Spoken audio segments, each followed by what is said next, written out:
Welcome to This Day in His Story, created by American Heritage Worldwide. A reminder that every day holds something new to learn. Did you know that if you hear the words, "You have the right to remain silent," you are hearing part of a historic Supreme Court decision that changed American law forever? Learn that on June 13th, 1966, Chief Justice Earl Warren and the U.S. Supreme Court made a ruling that people who are arrested understand they have important protections found in the Constitution. Discover how rights from the Fifth Amendment protect us against self-incrimination, and how together with the Sixth Amendment, we are guaranteed legal counsel, or the right remain silent and the right to have a lawyer. You know the scene. It is a rainy night. The flashing red and blue lights are just reflecting off the wet pavement. Oh, yeah, total classic. Right. And the detective throws the suspect against the hood of the squad car, clicks the handcuffs shut, and recites those iconic words. Oh. You have the right to remain silent. Anything you say can and will be used against you in a court of law. We have heard it so many times on TV, police procedurals. I mean, most of us could probably recite the entire speech from memory. It is basically the ultimate Hollywood trope. It really is. But the man whose name is actually attached to those famous words, he was a convicted criminal who inadvertently handed citizens the greatest divinely inspired shield in American legal history. Which is such a wild contradiction when you think about it. Exactly. So I want to ask you, and I'm talking to you listening right now, if you actually know where those specific words come from, or what they genuinely mean, and the profound origins behind the rights they protect, because you might draw a blank, behind that famous TV script is a reality that completely alters how we view our relationship with the government. It bridges a massive gap, really. We are talking about connecting the gritty, earthly realities of human flaws and, systemic safeguards directly to higher, holy principles that impact every single citizen every single day. And that is our mission for today's deep dive. We are exploring the landmark 1966 U.S. Supreme Court decision, Miranda v. Arizona. We will examine the surprising, deeply ironic story of the man it is named after. It is quite a story. Oh, it really is. We are going to break down the mechanics of the specific constitutional amendments at play. And then we are going to look at the factual divine inspiration behind the Constitution itself. So we are not just recounting dry legal history today. We were exploring the literal architecture of your freedom. And to understand how that architecture functions under pressure, we really have to look closely at the exact wording of the warning itself, because it is not merely a polite suggestion offered by a police officer. Right. It's not optional. Not at all. It is a rigid, non-negotiable legal requirement that is triggered the exact moment an arrest is made. Okay, let's unpack this. Because the specific phrasing is fascinating when you actually listen to the words instead of just, hearing them as background noise on a TV show. Yeah, you sort of become numb to it. You do. But the officer has to explicitly say, you have the right to remain silent. Anything you say can and will be used against you in a court of law. You have the right to an attorney. If you cannot afford an attorney, one will be provided for you. But there is a crucial mechanism at the very end of that speech. A mandatory question. Yes. The officer must ask the suspect, do you understand the rights I have just read to you? With these rights in mind, do you wish to speak to me? And that's the kicker. It is the linchpin of the entire justice process. Without a clear, affirmative confirmation of understanding from the suspect, the interrogation cannot legally proceed. The state is temporarily paralyzed until that comprehension is completely established. So this whole script is essentially summarizing two massive pillars of American freedom, the Fifth Amendment and the Sixth Amendment. Exactly. And the Fifth Amendment is the barrier protecting an individual against self-incrimination. Historically, and frankly in many places around the world still today, legal systems often compelled people to confess to crimes. Just beat it out of them, basically. Literally. This was done through physical force or through intense, isolating psychological pressure. The goal of those systems was simply to secure a confession, regardless of its actual truth. Which is terrifying. It is. So the Fifth Amendment fundamentally rewrites that power dynamic. It guarantees that a defendant cannot be compelled to be a witness against themselves. The state cannot force you to manufacture the very evidence it needs to lock you up. It stops people from speaking out of pure panic or from saying something without fully understanding the legal complexities of the charges against them. It acts as a mandatory buffer. And I was thinking about this and keep coming back to a modern comparison. It feels like the ultimate spoken terms of service agreement. Oh, that's an interesting way to put it. Elaborate on that. Think about when you download a new app on your phone. You get hit with that massive, impenetrable wall of legal text. Right, the endless scrolling. Exactly. Everyone just scrolls frantically to the bottom and blindly clicks. Mm-hmm. Except because we just want to use the app. We have absolutely no idea what data we are signing away. We really don't. But in a legal interrogation, effectively clicking, except without understanding the terms, could literally cost you your liberty or even your life. So the Miranda warning acts as a built-in safety net.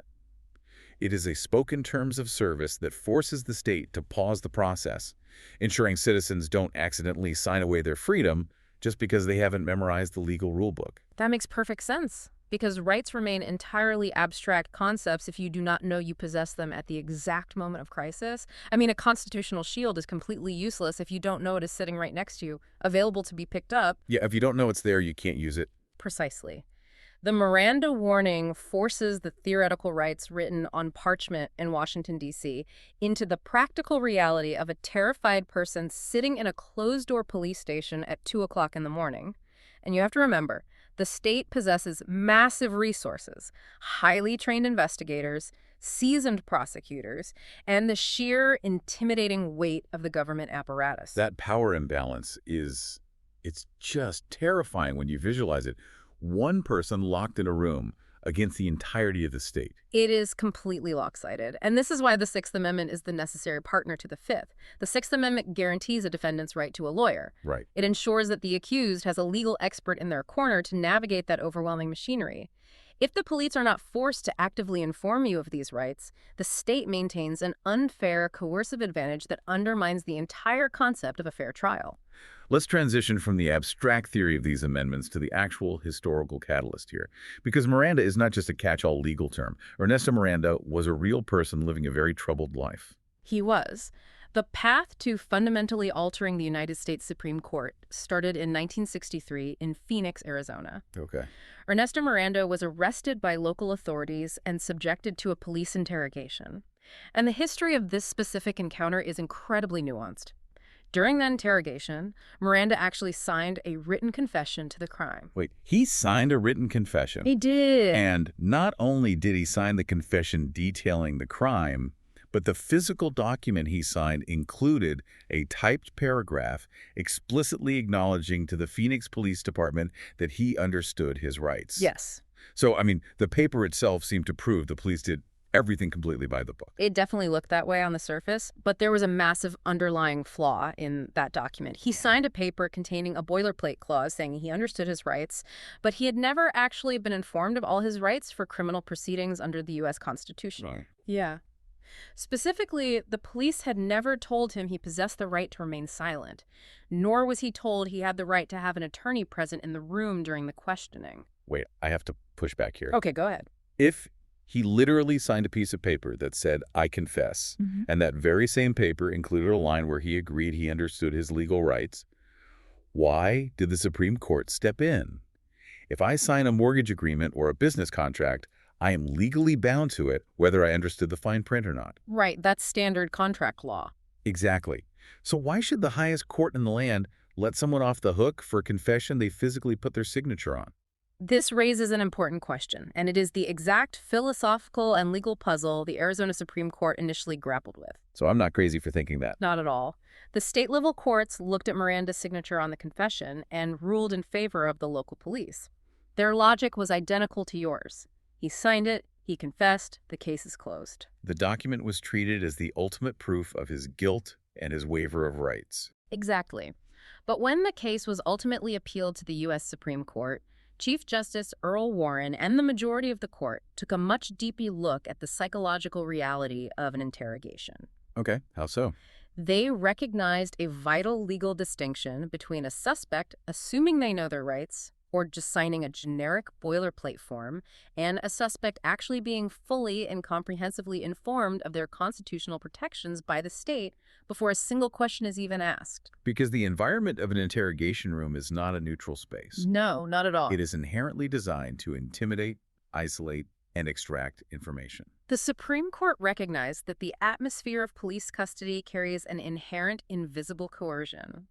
If the government intends to use a citizen's own words against them to strip away their freedom, the burden of proof falls entirely on the state. So the state has to prove it. Yes. Hmm. State must prove, beyond a shadow of a doubt, that the citizen genuinely knew they did not have to speak and genuinely knew they could summon a legal advocate. And a pre-typed paragraph on a confession form doesn't meet that burden. It falls wildly short. So on June 13, 1966, the U.S. Supreme Court completely overturned Miranda's conviction. Wow.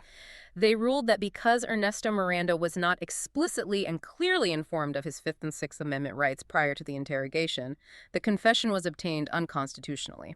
The document was legally radioactive. It could not be introduced as evidence in his trial. Okay, so we have this monumental Supreme Court victory. A single individual takes on the entire criminal justice system and forces a change that will impact every future arrest in the country. You might naturally assume Ernesto Miranda walks out of the courthouse and into the sunset, a free and vindicated man. What's fascinating here is the stark, almost tragic contrast between the man's monumental historical legacy and his rather bleak personal fate. Because he didn't walk free. No, winning a landmark ruling at the Supreme Court did not mean Miranda walked away an innocent man. The ruling merely dictated that the state could not use that one specific unconstitutional confession against him in court. The Supreme Court essentially reset the board. So they just tried him again. The prosecution simply chose to try him a second time. He faces a completely new trial in 1967. And even without being able to show the jury the original written confession, the state built a new case. They utilized other available evidence, including powerful witness testimony, to secure a brand new conviction. The lack of the confession didn't save him. It didn't. Ernesto Miranda was convicted again and sentenced to serve 20 to 30 years in prison. And he served out a significant portion of that sentence before eventually being paroled, which means released under state supervision in December of 1975. Tragically, his freedom was incredibly short-lived. Yeah, this part is just wild to me. Just weeks later, on January 31st, 1976, Ernesto Miranda was killed in a violent altercation. He never lived to see the long-term, multi-generational impact his name would carry. He lived a troubled life and met a tragic end, yet his name became synonymous with the protection of civil liberties worldwide. He accidentally helped forge a permanent daily shield for all future citizens facing the overwhelming power of arrest. It is a profound historical pivot, moving from a flawed man to a perfect legal safeguard. It really demonstrates how systemic change often originates from the most unexpected, imperfect circumstances. But here's where it gets really interesting. Definitely. When we analyze the Constitution, the specific mechanics of the Fifth Amendment, the Sixth Amendment, and the rigid rules governing how the state is allowed to interact with its citizens, we are not merely discussing a set of logistical rules drafted by men in powdered wigs trying to organize a new government. We are talking about the practical execution of a literal divine blueprint. The United States Constitution must be understood not merely as a secular historical document, but as a divinely inspired framework. It was established with a specific, literal dual purpose. First, the Constitution was designed to prepare the way for the restoration of the gospel. Second, it was explicitly established to maintain the rights of the people. And the scriptures state this definitively. Doctrine and Covenants, section 101, verse 77, quotes the Lord directly regarding the establishment of this legal framework. The text reads, "According to the laws and constitution of the people, which I have suffered to be established, and should be maintained for the rights and protection of all flesh, according to just and holy principles." If we connect this to the bigger picture, it completely reframes how we process something as seemingly mundane as a police interrogation in a local precinct. It totally does. We are witnessing human laws intersecting directly with divine inspiration. The Constitution serves as a divinely established baseline for human dignity and protection. When the text declares it is for the protection of all flesh, that encompasses absolutely every citizen. It includes the innocent, and crucially, it includes those who are sitting in a police station actively accused of a crime. That concept completely shifts the paradigm. We typically separate the gritty, sometimes ugly realities of the criminal justice system from our concepts of divine intention. We do, yeah. But the highly specific, mechanical legal rules of the Fifth and Sixth Amendments, the right to not incriminate yourself, the right to demand legal counsel, these are the practical earthly execution of those just and holy principles. God inspired a system where the overwhelming power of the state is intentionally handicapped, ensuring that the individual's agency and fundamental dignity remain preserved. True agency requires an environment free from state coercion. God is a God of perfect order and justice, guaranteeing that a person cannot be physically or psychologically forced to speak against themselves, guaranteeing that they have a dedicated advocate when facing the immense power of the government machinery. These are holy principles translated into actionable civil law. So the Miranda warning, despite its earthly origins springing from Ernesto Miranda's deeply troubled life in the 1963 Phoenix Police Department, ultimately forces the government to respect and uphold the divinely inspired rights guaranteed to every individual. It requires the state to pause and acknowledge the individual's inherent rights before proceeding with any legal action. Furthermore, it requires us as citizens to actively comprehend and appreciate the grand framework we live under. Right, we have to participate in it. The Constitution only succeeds in maintaining our rights if the system is rigorously held accountable to it and if the people are fully aware of what those rights entail. Man, we have covered immense ground today. We journeyed from a dusty interrogation room in 1963 Arizona, where a seemingly straightforward signed confession was actually a violation of fundamental rights. Yeah. We traced that single piece of paper all the way to a landmark 1966 Supreme Court ruling that permanently altered the relationship between the American citizen and law enforcement. And finally, we tracked the roots of those vital legal protections all the way back to their origin. A constitution literally inspired by God to protect your agency, limit the power of the state, and prepare the world for higher truths. It is a sweeping narrative, moving from the inevitable flaws of human nature to the absolute perfection of holy principles. Understanding this history should prompt deep personal reflection on how we view our daily liberties. Exactly. And because of that, we have a specific challenge for you today, drawn directly from our sources. We want you to ask yourself, in what specific ways does the Constitution protect your rights each day? Think about the freedoms you effortlessly exercise from the moment you wake up. Your challenge is to identify at least 3 specific ways the Constitution acts as a shield in your own life. And our sources strongly urge you to take those 3 examples and share them with a family member or a friend today. Make the discussion of these holy principles a natural part of your daily conversation. Because the more actively we discuss and understand them, the stronger that shield becomes for everyone. As we wrap up this deep dive, I want to leave you with one final thought to mull over on your own. Okay.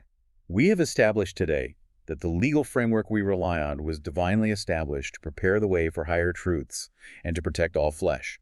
So how does our active awareness and our daily willingness to exercise those constitutional rights actually honor that original holy design? Recognizing that claiming and defending our rights is not merely a civic duty, but a profound method of honoring the divine intention behind their creation. Perfectly said. The next time you're watching one of those dramatic, rainy police procedurals on TV and you see the detective pull out the handcuffs, do not just tune out when they start reciting the script. When you hear the words, you have the right to remain silent. Remember that you are not just hearing a tired television trope.